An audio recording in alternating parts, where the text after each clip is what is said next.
vamos a pasar a ver las distintas partes que configuran el encéfalo. ¿Sí?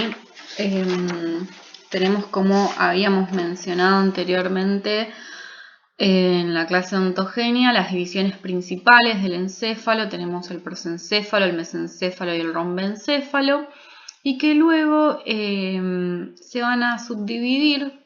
¿Sí? El prosencéfalo se va a subdividir en el telencéfalo y en el diencéfalo. El mesencéfalo no sufre una subdivisión.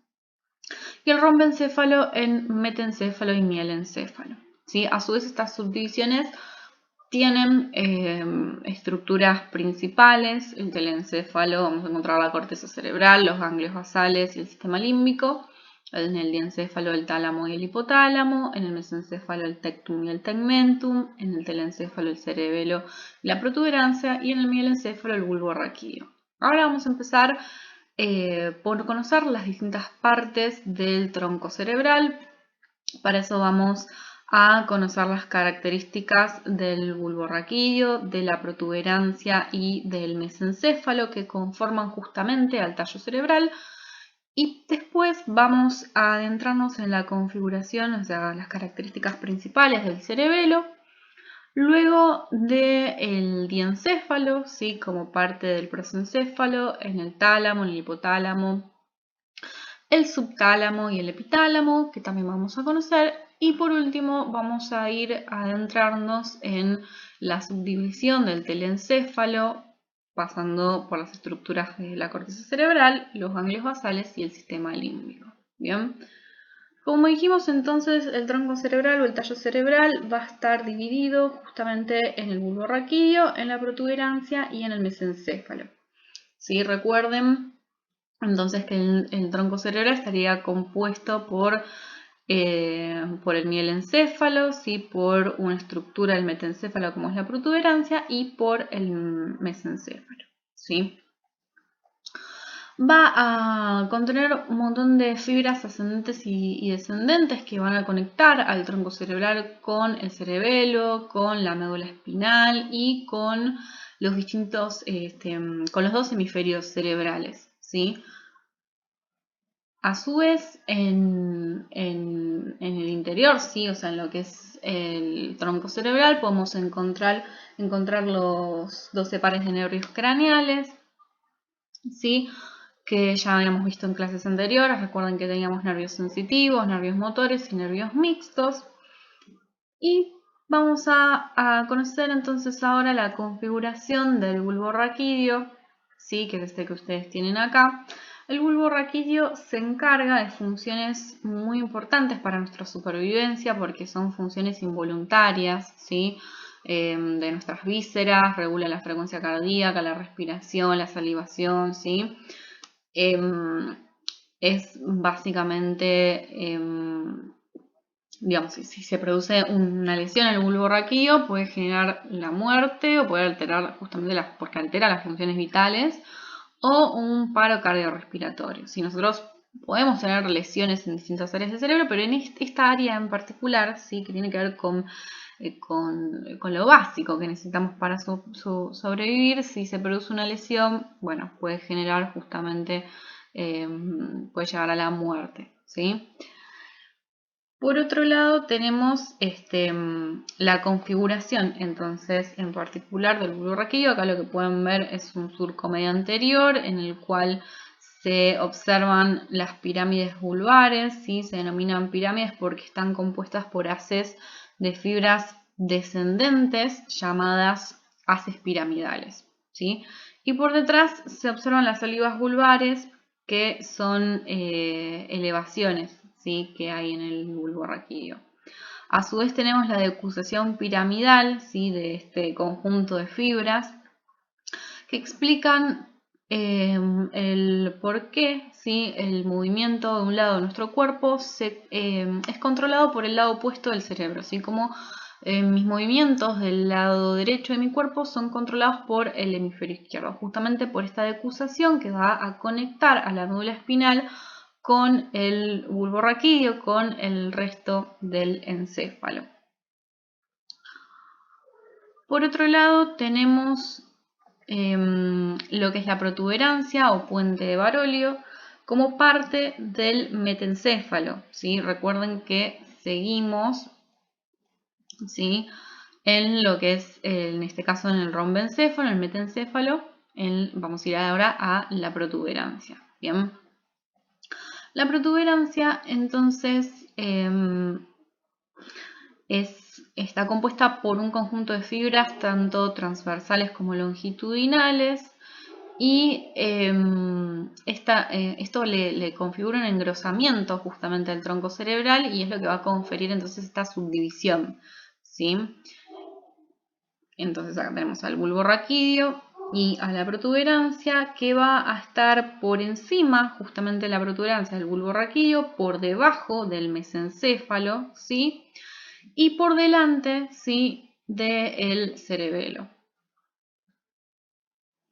Además, esta estructura se denomina puente justamente porque tiene, como decíamos, estas fibras transversales y longitudinales, y las fibras transversales lo que hacen es conectar ambos hemisferios cerebelosos, ¿sí? Por otro lado, lo que ustedes pueden observar acá son los pedúnculos, ¿sí? Pedúnculos cerebrales, que también los encontramos en el bulbo raquídeo, ¿sí? Los pedúnculos cerebrales lo que hacen es conectar al cerebelo con distintas partes, ¿sí? En este caso, al cerebelo con el bulbo raquídeo, ¿sí? Pero tenemos los pedúnculos cerebrales superiores, que van a conectar al cerebelo, ¿sí? Este manojo de fibras que conectan al cerebelo con el mesencéfalo. Los pedúnculos cerebrales medios van a conectar a la protuberancia, al puente de Barolio, con el cerebelo, mientras que los pedúnculos cerebrales inferiores, que los que observábamos en el bulbo raquídeo, justamente van a conectar al cerebelo con la médula espinal y el bulbo raquídeo. Bien, acá tenemos el cerebeloso medio, el superior, ¿sí?, y el pedúnculo cerebeloso inferior. Por otro lado tenemos el mesencéfalo o cerebro medio, ¿sí?, que está justamente compuesto por, podemos observar justamente que está dominado por una estructura gris, ¿sí?, que se va a llamar tectum, que va a estar conformada por dos pares de núcleos o colículos, ¿sí?, colículo superior y colículo inferior, ¿sí? Estos colículos están relacionados con vías subcorticales visuales y auditivas. Los colículos superiores van a controlar los movimientos oculares, estos que veíamos en la clase también de ontogenia cuando hablamos del tectum, ¿sí?, que estaba relacionado con los experimentos con las ranas. Bueno, entonces acá en este caso hablamos del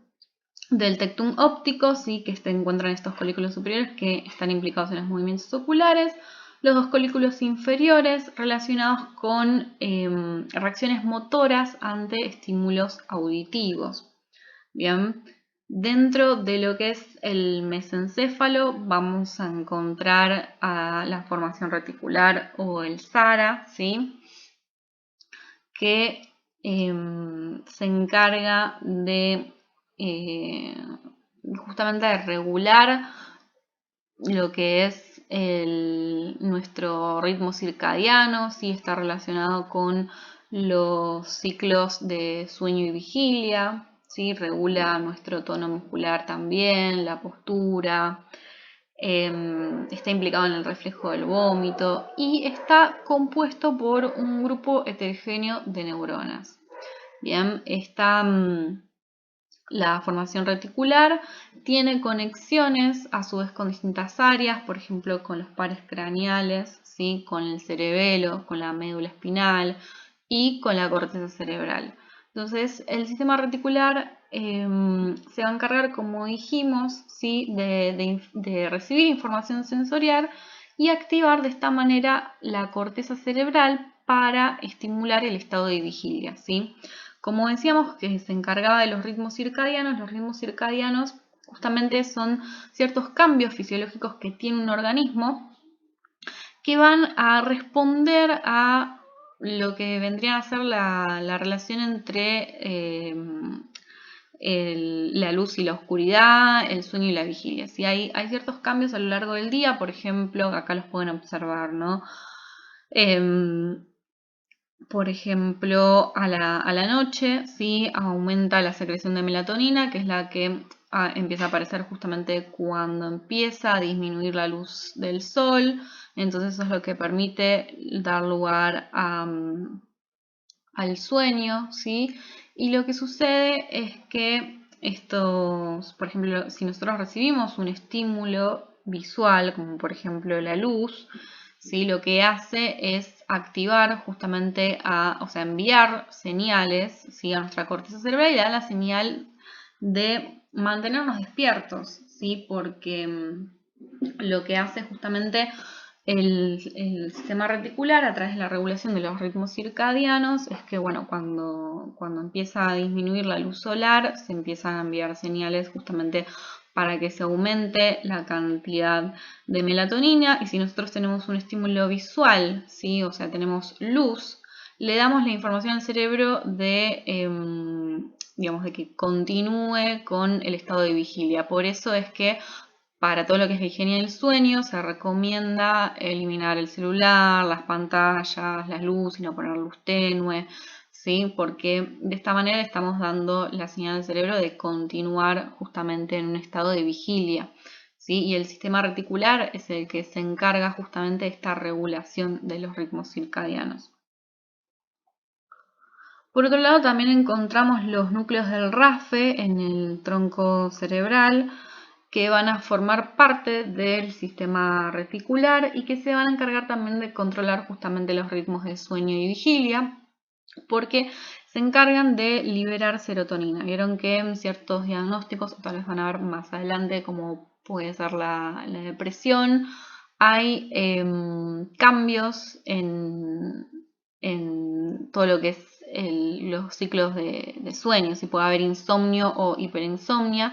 Y esto se debe a que en la depresión hay una regulación en los niveles de serotonina y los fármacos lo que hacen es inhibir la recaptación de serotonina, por lo tanto hay más serotonina en el espacio intersináptico y de esta manera se regula el estado del ánimo, pero también podemos regular lo que son los ciclos de sueño y de vigilia.